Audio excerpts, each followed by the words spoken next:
Penyambutan Ramadan di mana-mana banyak sekali dengan berbagai macam acara yang mereka lakukan. Di antaranya yang saya sebutkan di sini.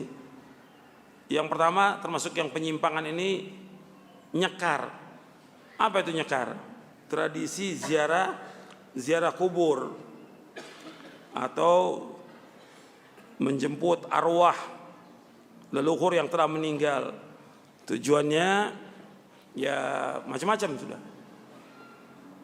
Kemudian menabur bunga dan segala macam. Soal ziarah kubur pada hakikatnya disyariatkan dalam agama Islam. Perhatikan, tolong semuanya dengarkan baik-baik supaya tidak salah paham. Ya, ziarah kubur pada hakikatnya disyariatkan dalam Islam. Yang menyuruh ziarah kubur Nabi Muhammad SAW. Kata Nabi SAW, kuntu nahaitukum an ziyaratul kubur fazuruha fa innaha tudzakirukumul akhirah. Aku pernah melarang kalian ziarah kubur, sekarang ziarahlah.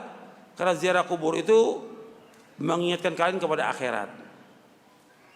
Disuruh untuk ziarah kubur, tapi tujuan ziarah kubur yang pertama yaitu mengucapkan salam. Yang kedua tujuan ziarah kubur mendoakan si mayit. Karena mereka butuh doa orang yang hidup.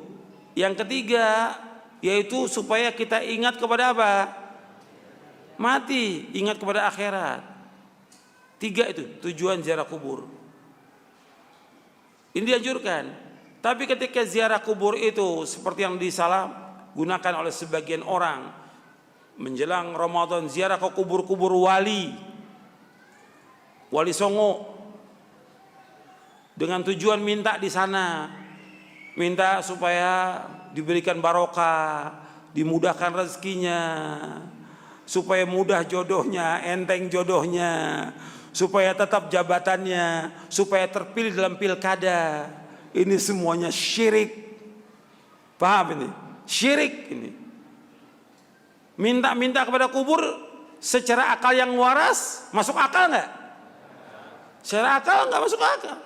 Gimana orang sudah meninggal, dimandikan, dikafankan, disolatkan, digotong, dibawa ke kubur, sampai di kubur orang datang berbondong-bondong minta. Akalnya bisa terima. Apalagi syariat. Nggak ada seorang sahabat pun yang datang ke kubur Nabi ketika terjadi berbagai macam peristiwa yang besar. Apakah kemarau, apakah peperangan yang terjadi, atau ketika orang-orang Madinah terbunuh di zaman Hajjaj bin Yusuf, nggak ada yang datang ke kubur Nabi minta tolong, nggak ada. Semua larinya kepada siapa? Kepada Allah. Yang bisa menghilangkan bahaya hanya Allah, yang bisa memberikan manfaat hanya Allah. Sampai Allah mengatakan, wa iyamsaskallahu bidurrin fala kashifa lahu illahu. Apabila kalian tertimpa oleh bahaya, musibah, petaka, penyakit atau yang lainnya, tidak ada yang dapat menghilangkan itu kecuali hanya Allah. Allah sebutkan dalam surah Yunus ayat 107. Nggak ada yang bisa menghilangkan kecuali Allah. Makanya ketika mereka ziarah kubur tujuannya untuk minta sesuatu, ini nggak boleh dalam Islam. Ini syirik. Dan ini masih dilakukan banyak. Orang kalau ziarah ke kubur wali bukan satu mobil, berbis-bis. Tapi sedikit orang yang mengingatkan. Ini harus terus kita ingatkan. Justru kita sayang kepada mereka. Kita ingatkan itu karena apa? Sayang kepada mereka. Kalau mereka jatuh dalam kesyirikan, tadi saya sebutkan akibatnya apa kalau syirik itu? Amalnya semua hapus. Mereka hidupnya susah. Mereka telah berbuat kezaliman yang amat besar. Tidak akan diampuni dosanya oleh Allah. Kemudian Allah akan masukkan mereka ke dalam neraka. Justru kita ingatkan dan terus kita ingatkan ribuan kali ini karena kita sayang kepada kaum muslimin. Justru yang zolim, yang kejam, para ustadz dan kiai yang membiarkan demikian orang berbuat syirik. Nggak pernah dijelaskan kepada umat itu bahwa ini perbuatan syirik. Karena orang mati nggak bisa mendengar apa-apa, nggak bisa mendengar apa-apa. Hatta dia seorang wali nggak bisa mendengar apa-apa. Yang bisa mendengar hanya Allah. Allah sudah mengatakan dalam Al-Quran, wa ma anta bimusmi'in man fil qubur. Engkau enggak bisa memberikan dengar kepada orang di kubur, enggak bisa. Allah juga mengatakan kalau engkau berdoa kepada mereka, kepada patung, kepada kubur, yang dikubur siapa yang dikubur? Kamu berdoa, enggak bisa menjawab mereka. Enggak bisa mendengar. Kalau mereka mendengar enggak bisa menjawab. Sampai Allah mengatakan dalam Al-Quran, in tad'uhum la yasma'u du'aakum walau sami'u mastajabu lakum wa yawmal qiyamati yakfuruna bisyirkikum wa la yunabbi'ukum mithlu khabir. Jika kalian berdoa kepada mereka, mereka enggak bisa mendengar.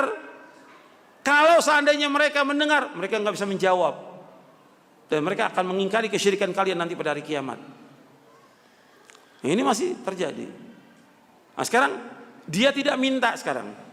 Tidak minta, tapi menentukan ziarahnya sebelum Ramadan. Ini juga enggak ada.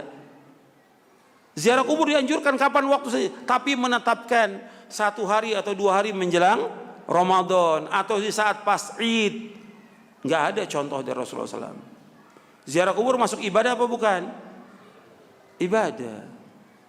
Enggak boleh kita menentukan yang seperti itu.